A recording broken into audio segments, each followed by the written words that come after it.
and get in the boat. I can't. You have to, you'll drown. We're already drowning. How can you sit there like that? Despair doesn't help anything. Neither does false hope. And I'm not despairing.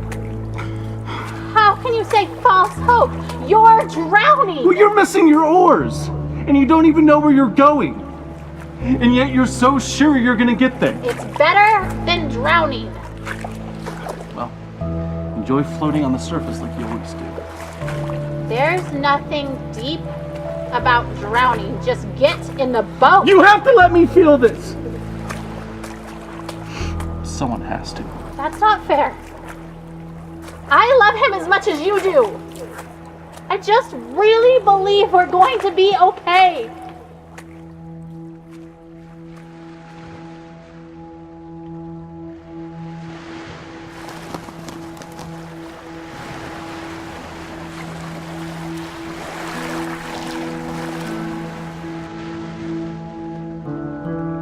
I'm sure my expectation looks like denial, but seeing Joel dying does not make me any less certain that he will be healed.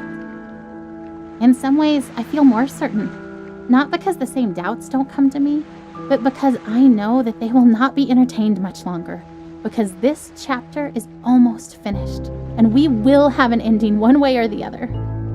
So the doubts and fears that make me reaffirm that even if I'm wrong, this is where I stand, become less and less powerful.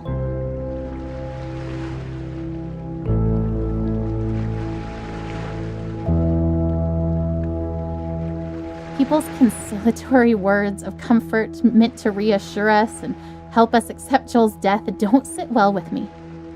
They aren't offensive because I know the heart behind them is good, but they are weak words because it's so obvious to me that death is the given. I don't have to work to be ready for it or accept it. It is coming whether I would accept it or not. It has been coming slowly for so long. I don't have to work to understand that Joel is dying. It is obvious. Heaven is amazing. And so I'm not worried about death. It will come regardless of where I stand and wait. But now, death is circling close enough for redemption to finally feel closer.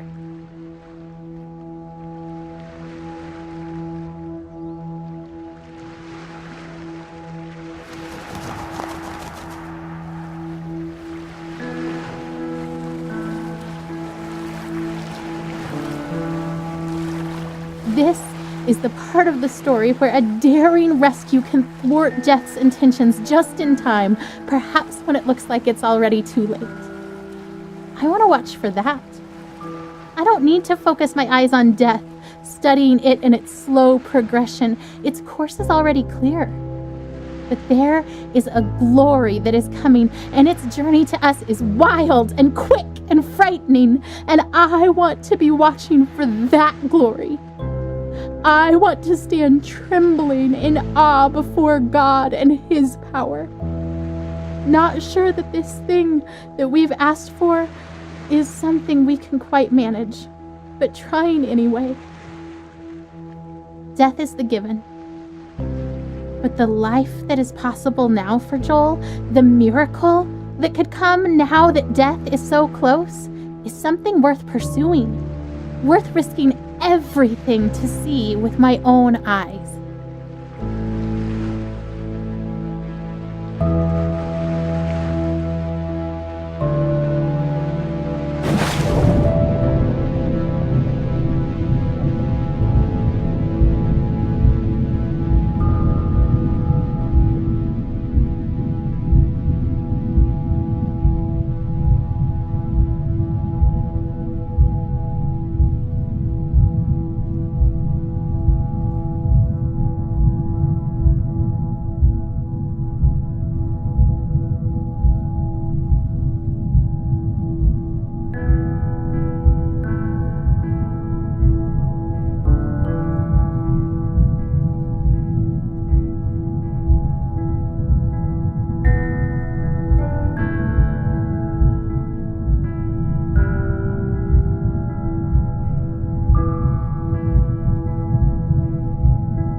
The sunset looks pretty from here.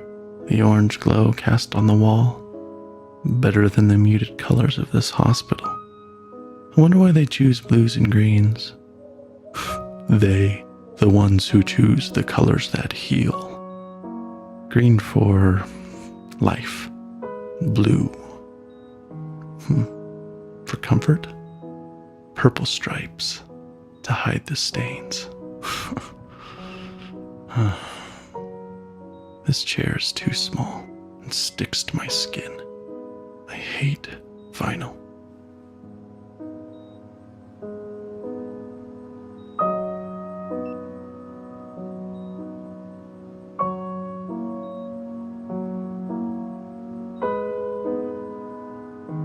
Blue, purple.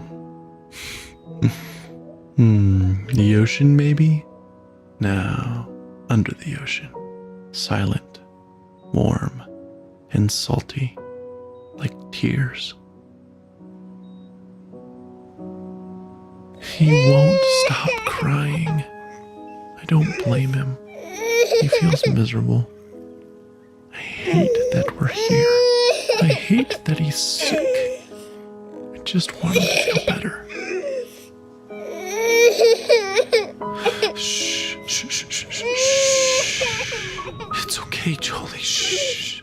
Oh, don't throw your head, buddy. Don't.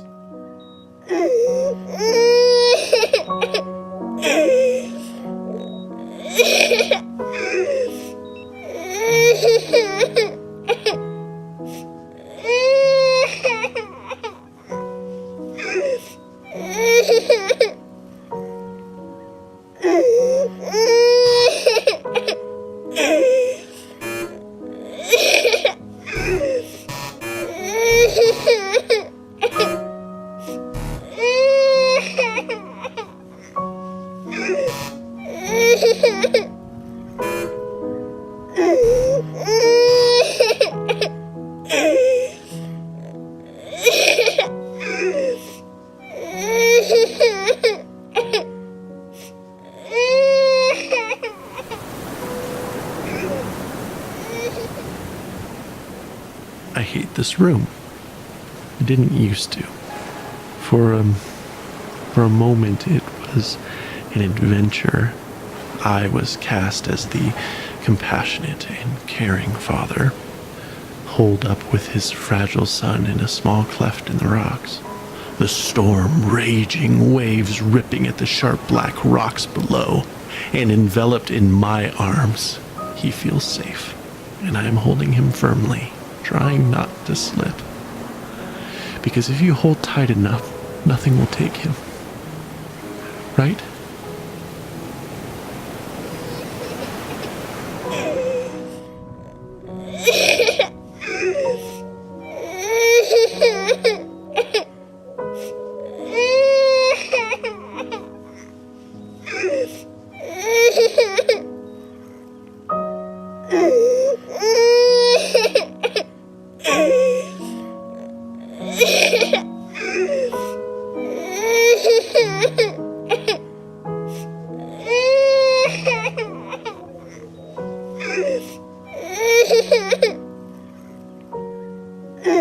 Here we go, bouncing around.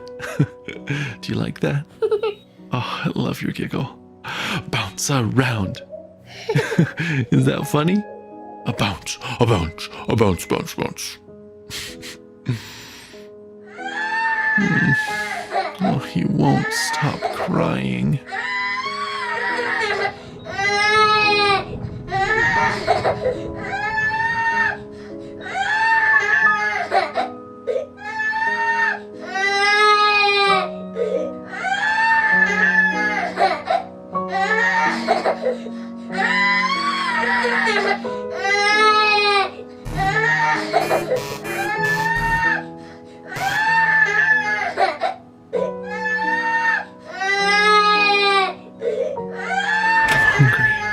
I wonder if he's hungry.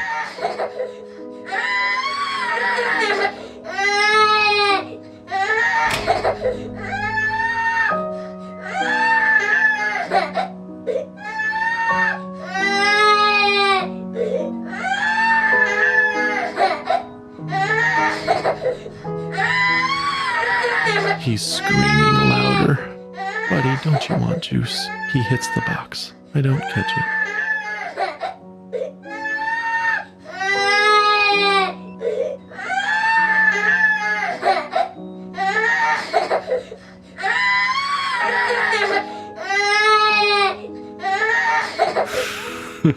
He drinks it greedily. Big, deep gulps. Okay, Jolie, that's enough. Breathe, kiddo. And he does. And I wipe his face of snot and tears and juice. And then he vomits. And I catch it. I always catch it.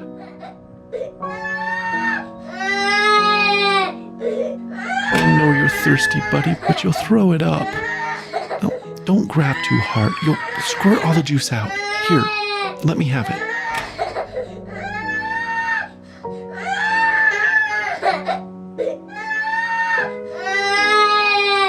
It's so late, Joel. Lay down. I can't hold you. I can't make you feel better.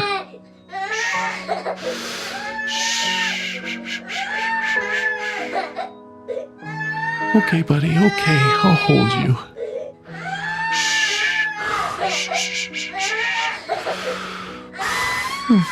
Oh, Joel Bug, you look so miserable. No! Don't hit your head on the bars, Joel. Joel! I know you're mad. Please stop. Please. Stop. I shake. I weep. I pray. I plead. I need peace.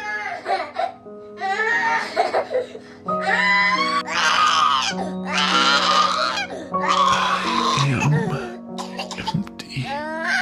You are. I don't know all that you are.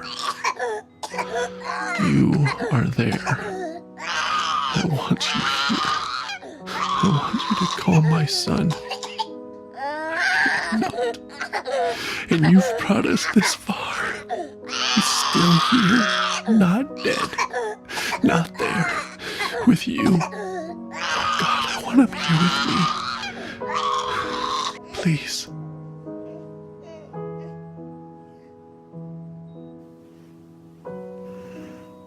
Peace. He sleeps. Thank you.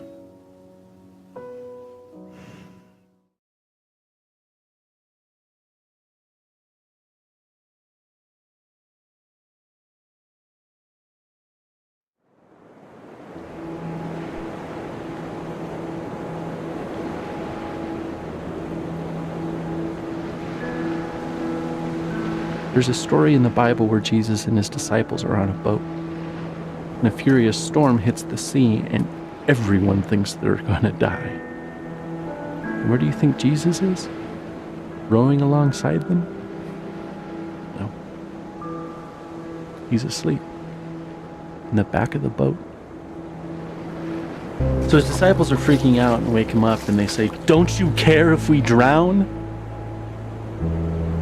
So Jesus gets up and he says to the storm, "Quiet, be still." And the sea becomes completely calm. Then he asks his disciples why they are so scared and if they have any faith at all. Like he was frustrated with them. Because even though Jesus said, "Let's go to the other side of the lake," his disciples thought he was going to just let them die.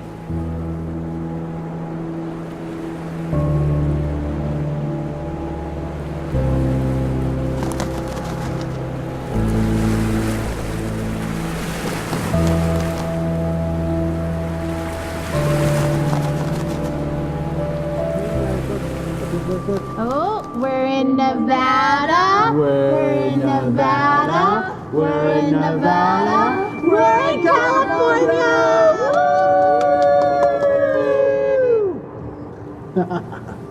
So, now that we're in California, how much longer does that?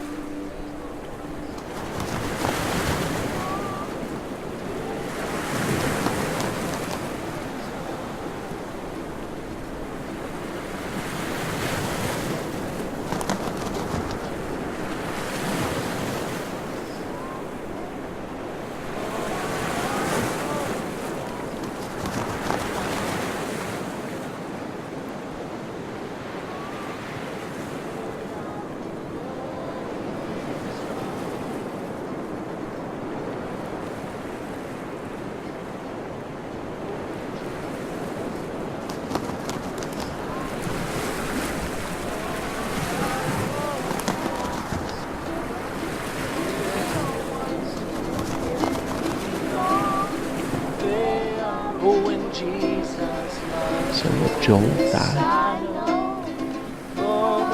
Everyone does eventually, I suppose.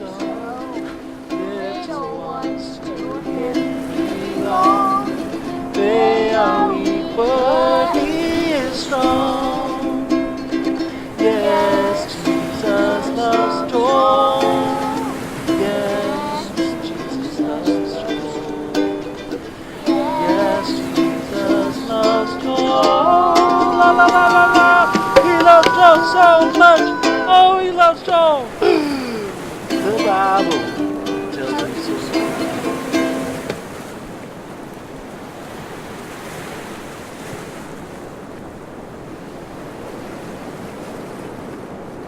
But more than that, if he does die, will Jesus even care? Will he weep for him as he did for Lazarus? Will he weep for me? I think greater than my fear of death is that of insignificance. Or rather, my default assumption is that my thoughts and passions and loves and the stuff of my being are insignificant. How could the creator of all that is and ever was love my son as he did Lazarus?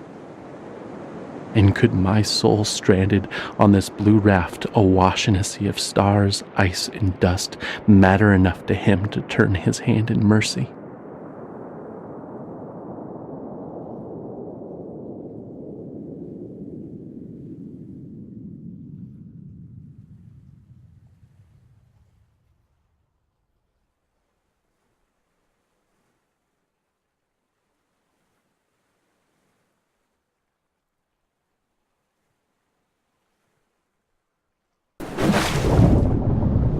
Even while Jesus wept for Lazarus.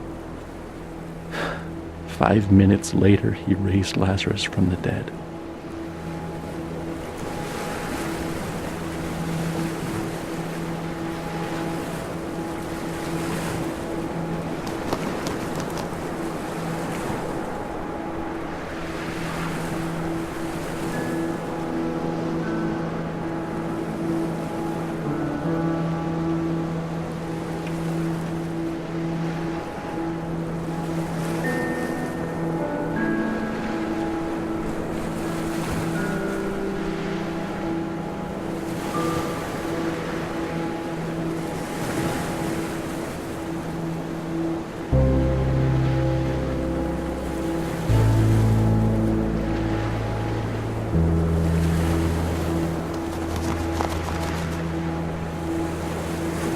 I'm sorry.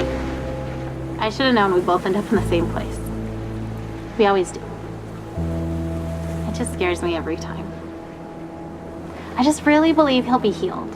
I know you believe too, just when you act like that, I get all unsure. I don't know that. What do you mean? I just hope that. I don't